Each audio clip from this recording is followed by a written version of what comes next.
para este contato de todas as noites com você e com a sua família, acreditando de maneira plena que Deus tem uma bênção para a sua vida através deste programa. Fique com o nosso programa. Deus tem algo bom para repartir conosco hoje, através da sua palavra. Até daqui a pouco, eu volto.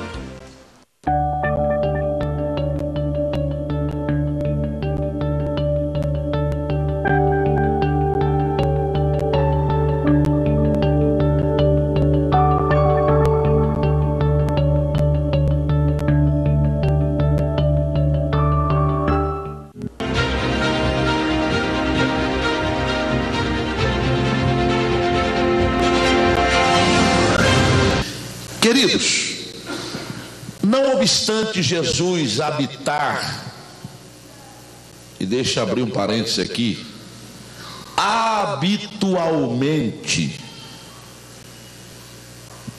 na Galileia, era onde Jesus passou grande parte do seu tempo, ele sempre subia a Jerusalém, e em especial para participar das festas, cumprindo assim o que preceituava a lei, e também aproveitando as oportunidades para se dirigir aos judeus e anunciar o evangelho do reino.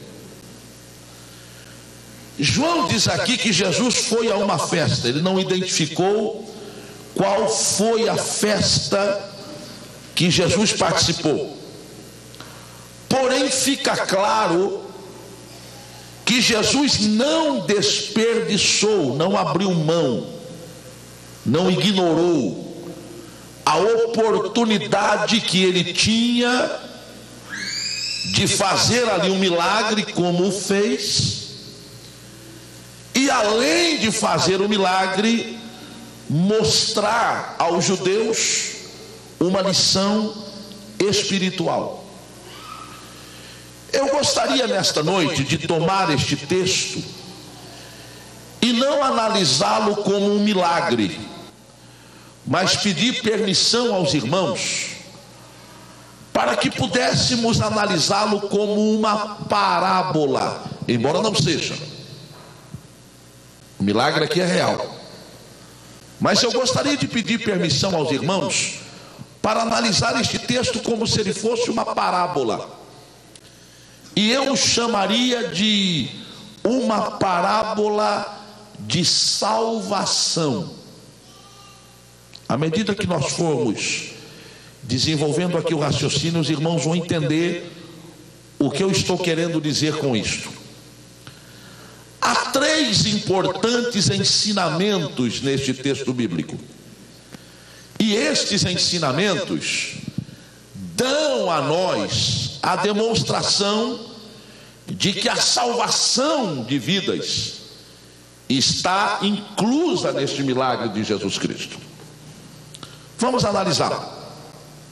O primeiro ensinamento que eu consigo extrair daqui é que assim como Betesda, o mundo está cheio de enfermos da alma.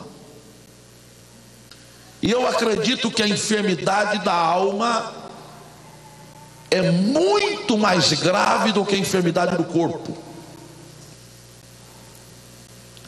O texto fala aqui que ao redor do tanque de Betesda, que eram na verdade formado por 5 pavilhões, estavam ali pelo menos 3 tipos distintos de enfermos: cegos, coxos e paralíticos.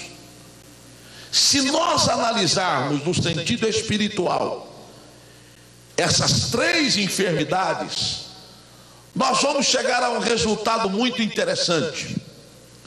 Quando na linguagem bíblica, na linguagem espiritual, nós falamos de cegos, e não é no sentido físico, é no sentido espiritual, Nós estamos nos referindo àqueles que têm dificuldade para ver a luz da verdade de Deus. A Bíblia diz que o príncipe deste mundo, que é o diabo, ele tem feito o quê?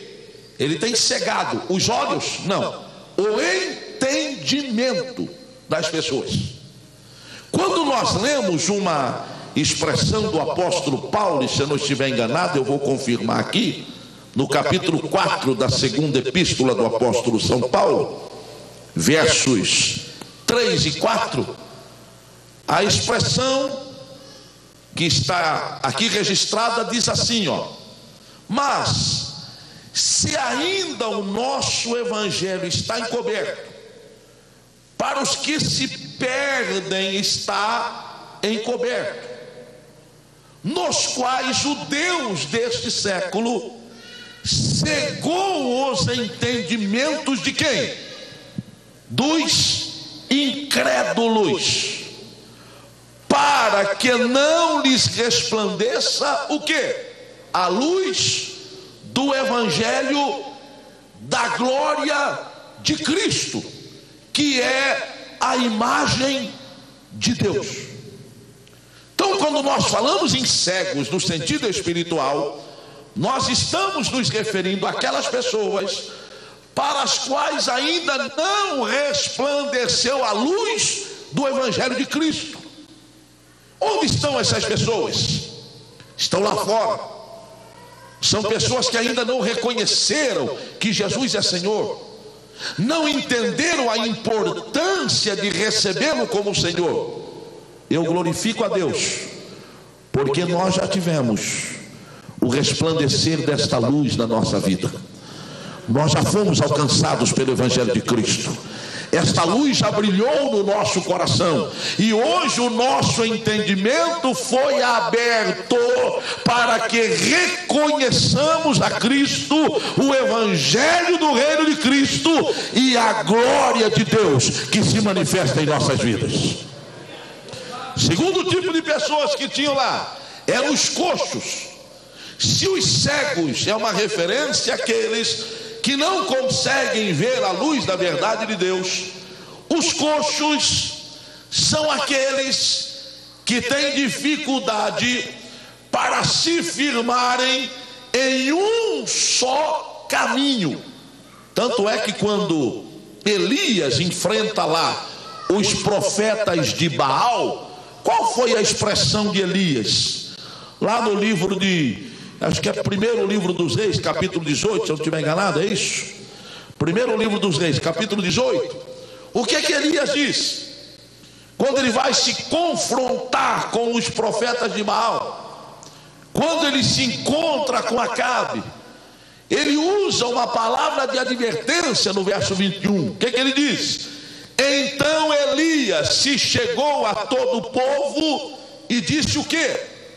Até quando cocheareis entre dois? Como é que vai cochear em pensamento, meu irmão? Cochear é com a perna. Cochear é mancar. Como é que manca com o pensamento? É uma linguagem espiritual. Como é que vocês podem estar com o pensamento dividido? E aqui eles estavam divididos entre quem? Entre o Senhor e entre Baal. A expressão de Elias foi clara: como vocês vão cochear, ou até quando cocheareis entre dois pensamentos? Se o Senhor é Deus, segui-o. Se Baal é Deus, segui-o. E o que é que o povo fez? O povo não respondeu nem sim e nem não. O povo nem disse é Deus ou é Baal, porque eles estavam indecisos com relação àquilo que Elias cobrava deles, ou pedia que eles dessem alguma, ou tomassem alguma decisão, ou dessem alguma definição. Então, coxo, no sentido espiritual, são aqueles que têm o pensamento dividido. E escute uma coisa: se os cegos estão lá fora, porque não resplandeceu para eles a luz do Evangelho de Cristo, me permita nesta noite dizer que os coxos nem sempre estão lá fora, mas os coxos às vezes estão aqui dentro congregando conosco. Pessoas que estão cocheando entre dois pensamentos. Eu não sei se vocês são sabedores de uma informação que eu vou lhes dar, que não é muito boa, mas foi feita uma pesquisa agora e chegou-se à triste conclusão, escute bem, a triste conclusão, que aproximadamente 1/3 daqueles que frequentam as igrejas, que vêm habitualmente aos cultos, e alguns que são até membros da igreja, e pasmem, alguns que até desenvolvem algum trabalho na igreja, 1/3 dessas pessoas às vezes tem dificuldade para acreditar que a palavra de Deus é verdade e que as promessas do Deus da palavra também são verdadeiras. Isso é assustador, meu irmão. Quando você conversa com as pessoas particularmente, vocês vão ver que elas têm indecisões na mente. Quando nós falamos acerca da volta de Jesus Cristo, pasmem vocês, tem crente que não acredita mais que Jesus vai voltar, meu irmão. Hoje dizem aí alguns pregadores que volta de Jesus, que o sangue de Jesus é teoria primitivista. Hoje a gente não tem que perder tempo com isso. Hoje tem que pregar sobre o evangelho da prosperidade e ensinar as pessoas a viver bem na terra. Hoje elas chegam a dizer que você não precisa passar por um processo de transformação. Você tem a vida cheia de problemas, venha para a minha igreja, aqui tem um grupo igualzinho a você e você vai conviver com ele. Meu irmão, eu ainda acredito no evangelho da transformação. Eu acredito que as pessoas podem entrar aqui num estado moral miserável, mas eu creio que Jesus as levanta e faz delas cidadão do céu. Ora, querido, se eu não crer nisto, é melhor deixar de pregar a palavra. Se eu vier aqui questionar se Jesus vai voltar ou não, é melhor eu ir para casa dormir, meu irmão. Eu acredito que Jesus vai voltar para arrebatar o povo que ele comprou com o seu sangue, que é poderoso para transformar povos e nações. Eu creio nisto, esta é a minha certeza, e é por isso que eu prego com convicção. Mas tem gente cocheando, tem gente que está dividido entre dois pensamentos. E aí o texto diz que lá à beira do tanque havia os coxos, mas havia um terceiro tipo, que eram os paralíticos. Se cegos são aqueles que na linguagem espiritual não conseguem ver a luz do evangelho que resplandece, se os coxos são aqueles que não conseguem se firmar nas suas convicções, e permita-me dizer, a pessoa que não tem convicção nunca chegará a lugar algum. Nós só conseguiremos atingir os nossos objetivos quando estamos convictos daquilo que queremos. Eu estou convicto daquilo que eu quero, eu estou convicto daquilo que eu faço, eu estou convicto para onde eu estou caminhando. Eu estou caminhando para o céu de glória. O resto tudo vai ficar aqui, mas a eternidade é o que eu vou desfrutar, porque é ela que o Senhor tem preparado para mim. Os paralíticos são aqueles que não conseguem produzir obras que glorifiquem a Deus. Quer ver aqui uma expressão interessante? Primeira carta de Paulo aos Coríntios. Hoje a gente vai ler bem a Bíblia, viu, irmão? Se você trouxe, você vai ler comigo. Primeira carta de Paulo aos Coríntios, capítulo 6, verso 20. O que é que ele diz aí? Porque fostes comprados por o quê? Por bom preço. Glorificai, pois, a Deus aonde? Aonde? No vosso quê, meu irmão? Ah, não é só espírito não, meu irmão? Não é glorificar Deus só no espírito, não. Deus não quer o corpo, Deus só quer o coração.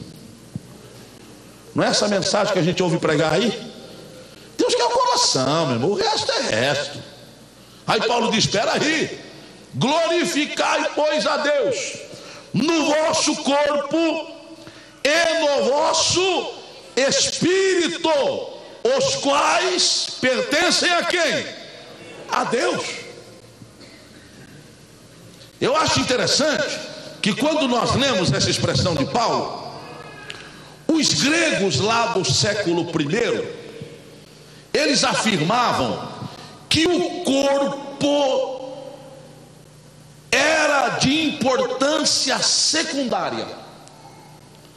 O que contava para Deus, o que realmente importava para Deus, era a alma.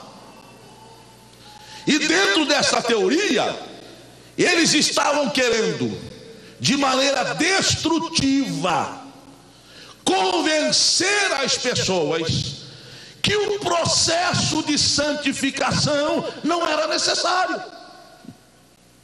Para que santificação, se Deus só quer o coração? Para que ser santo, se Deus só quer a alma? E levavam com esta teoria as pessoas a serem relaxadas no processo da santificação. E isso é bíblico. A palavra de Deus é clara: segui a paz com todos. Amém? O céu está garantido, amém? Que garantido nada, meu irmão. Segui a paz com todos e a santificação, sem a qual nós vamos chegar aonde? A lugar nenhum. Sem a qual ninguém verá a Deus. Aí Paulo diz: o vosso corpo e o vosso espírito pertencem a Deus. Glorificai, pois, a este Deus no vosso corpo e no vosso espírito. Se você pegar o verso anterior, Paulo diz o seguinte: olha, eu li o 20 propositadamente para ler o 19 depois do 20. Paulo disse o seguinte: ora, não sabeis que o vosso corpo é o templo do Espírito Santo que habita em vós, proveniente de Deus, e que sois e que não sois de vós mesmos? Ora, se o meu corpo é o templo onde habita a sua santidade, o Espírito Santo, o meu corpo também precisa glorificar a Deus, e não somente o meu espírito. Dá para dizer glória a Deus ou é difícil, meu irmão? Aí eu entro nos paralíticos. Paralíticos são aqueles que não conseguem produzir obras que glorifiquem a Deus. Jesus disse: não fostes vós que me escolhestes a mim, mas eu vos escolhi a vós. Isso é privilégio. Quantos aqui se sentem privilegiados por terem sido escolhidos por Jesus? Digam amém comigo. Não tem privilégio maior que esse? Mas aí o Senhor diz: por causa desse privilégio, sabe o que vocês vão fazer? Eu chamei, eu trouxe vocês e vos nomeei. Eu lhes dei um nome. Vocês carregam agora o meu nome, filhos de Deus, através do sacrifício que eu realizei por vocês. Não fostes vós que me escolheste a mim, mas eu vos escolhi a vós e vos nomeei para que vades e façam o quê? E deis fruto. Amém, meu irmão? Fruto uma vez por ano.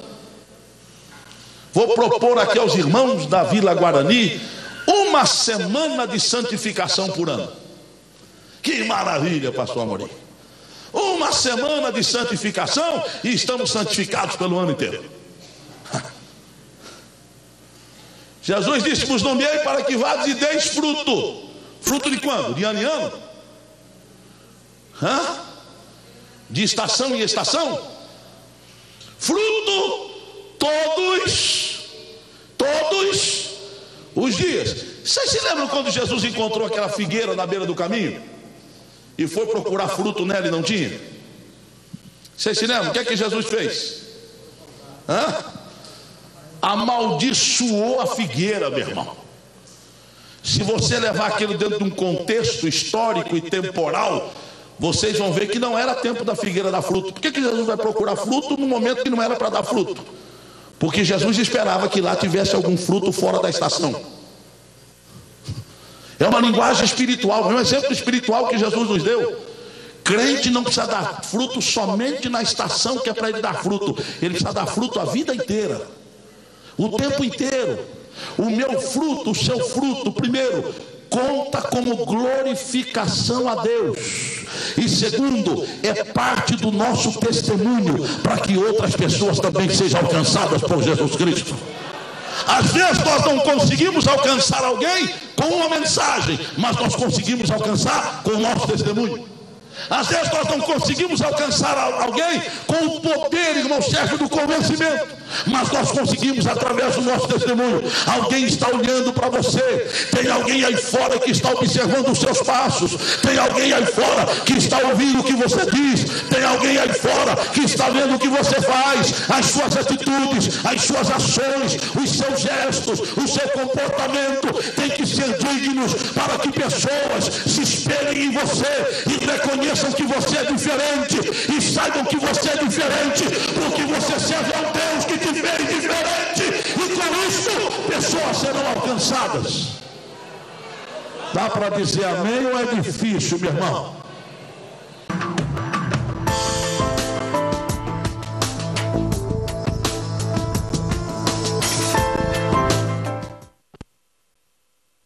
Eu quero, antes de orar por você, e eu vou fazer isto antes, porque esta oração vai incluir também as pessoas das quais eu estou fazendo menção agora. São aqueles irmãos que de bom grado, de coração aberto, têm ajudado o nosso programa Fé em Ação. Este programa é uma obra de fé. Nós não temos nenhum patrocínio deste programa, não temos nenhuma empresa que patrocine esse programa, não vendemos nenhum produto aqui, não temos nenhuma igreja, embora eu pastoreie uma igreja, não temos nenhuma igreja que banca esse programa, que pague esse programa. O que nós temos são pessoas voluntárias, com o coração aberto para a obra de Deus, que fazem aí a sua contribuição para que esse programa continue sendo exibido aqui todas as noites. E eu preciso da ajuda dessas pessoas. Eu sei que muitos irmãos, muitos amigos têm se levantado, têm se manifestado aí em todo o nosso Brasil, em especial aqui em São Paulo, na Grande São Paulo, dando a sua parcela de contribuição. E é esta parcela de contribuição que nos é enviada por pessoas que nos acompanham aqui todas as noites, que permite que este programa seja levado ao ar. Eu preciso da sua ajuda. Você que me assiste agora, você que me acompanha todas as noites, que já constatou que esse trabalho é um trabalho sério. Nós não estamos aqui para tirar nada de ninguém, nem tampouco para fazer promessas que não podemos cumprir. Estamos aqui levando a palavra de Deus. Este é o interesse deste programa. Até porque, como eu disse no começo desta edição, a palavra de Deus é a fonte geradora de fé e de bênçãos para a nossa vida. É por isso que eu tenho gastado aqui a maior parte do nosso programa ministrando a palavra de Deus. Mas para que eu continue ministrando a palavra, eu preciso de pessoas como você que tem me ajudado e você que me assiste agora, que até esse presente momento não teve a oportunidade de colaborar com o nosso programa. Eu venho aqui humildemente pedir a sua colaboração. Se você sentir no coração, ore a Deus, peça ao Senhor que te oriente. Ele vai mostrar para você se o que eu estou dizendo é verdade ou não. Eu creio no Deus das revelações. Ele vai mostrar para você se o nosso trabalho é sério ou não. E uma vez que Deus mostra isso a você, venha e nos ajude. Envie aí a sua contribuição para a Associação Fé em Ação. A agência bancária é Banco Bradesco, agência 6250. A conta é 71.000-8, Associação Fé em Ação. Envie a sua contribuição. Você pode fazer através da internet, você pode fazer através de uma transferência da sua conta para esta conta, você pode ir a uma agência bancária. Banco Bradesco tem em todo o Brasil, passa por lá, pode depositar no caixa eletrônico. Aquilo que você depositar servirá de bênção para a realização deste programa, para a continuidade deste projeto. Eu preciso de você. Se Deus tocar no seu coração, vá agora. Entra lá na internet, faça a sua contribuição, a sua doação para a Associação Fé em Ação. Banco Bradesco, agência 6250, conta 71.000-8. 71.000-8, Associação Fé em Ação.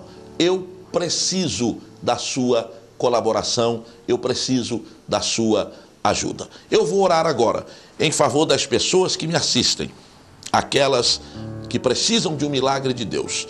Vou orar por aqueles que contribuem para o nosso programa. E pela fé, já vou ministrar a bênção de Deus em favor daqueles que serão nossos parceiros para a continuidade desse projeto. Pai querido, no precioso nome de Jesus, eu quero ministrar a tua bênção às pessoas que me assistem neste momento, aquelas que carecem de um milagre, seja ele a cura de uma enfermidade, seja ele a resolução de um problema, uma porta de emprego que se abra, uma estabilidade profissional, um problema na família, um problema na área dos relacionamentos. Eu peço que o Senhor estenda as mãos agora. Tu és poderoso. A mensagem desta noite falou-nos sobre a palavra da vitória, que foi proferida por Jesus Cristo, teu Filho. E eu tenho convicção de que esta palavra, ela neste momento está tendo o seu devido valor. Vidas agora estão sendo alcançadas pelo teu poder, pela tua graça, pela tua misericórdia, e estão sendo levantadas. Pai querido, eu suplico também uma bênção em favor daqueles que são nossos parceiros na manutenção deste programa. Que o Senhor estenda as mãos sobre eles. Que haja, ó Deus, milagre na vida dessas pessoas. Que elas sejam constantemente, ó Deus, retribuídas através do gesto de amor que elas têm demonstrado pela conquista de almas, pela salvação de vidas. Aqueles também que ainda não puderam nos ajudar, mas que já têm no coração o desejo de fazê-lo, estenda as mãos, ó Deus, abençoa estas pessoas, que a bênção da prosperidade, da alegria, do perdão, da comunhão contigo esteja presente nas vidas e nos lares. Em nome de Jesus Cristo, eu oro e ministro sobre estas pessoas a tua bênção. Amém, Senhor.